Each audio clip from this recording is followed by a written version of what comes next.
मालवणमध्ये शिवरायांचा पुतळा कोसळल्याप्रकरणी खासदार सुप्रिया सुळे यांनी गंभीर आरोप केलाय। त्यांनी एक्सवर या संदर्भात एक पोस्ट केलेली आहे। पोस्टमध्ये नेमकं त्यांनी काय म्हटलंय आपण पाहूया। सिंधुदुर्गातील राजकोट किल्ल्यावर उभारलेला छत्रपती शिवाजी महाराज यांचा पुतळा आज कोसळला। तो पुतळा उभारण्याचं काम ठाणे जिल्ह्यातील कंत्राटदाराला दिलं होतं।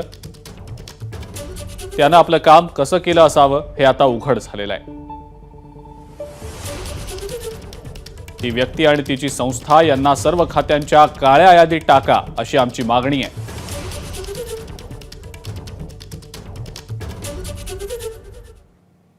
तर माजी खासदार संभाजीराजे छत्रपती यांनी पुतळा कोसळण्यावरनं नाराजी व्यक्त केलेली आहे।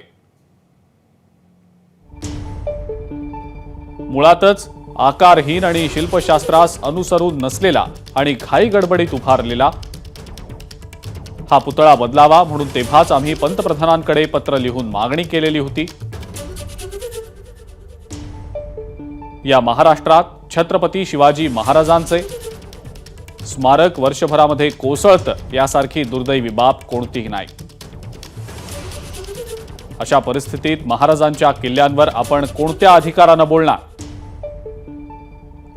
आता त्या ठिकाणी पुनश्च महाराजांचं उचित स्मारक उभारणं गरजेचंच आहे, पण निवडणुकीच्या आधी ते उभारण्याच्या ईर्षेत परत काही गडबड करू नये। उशीर होऊ दे, पण शास्त्रोक्त पद्धतीनं या स्मारकाची पुनर्बांधणी झाली पाहिजे।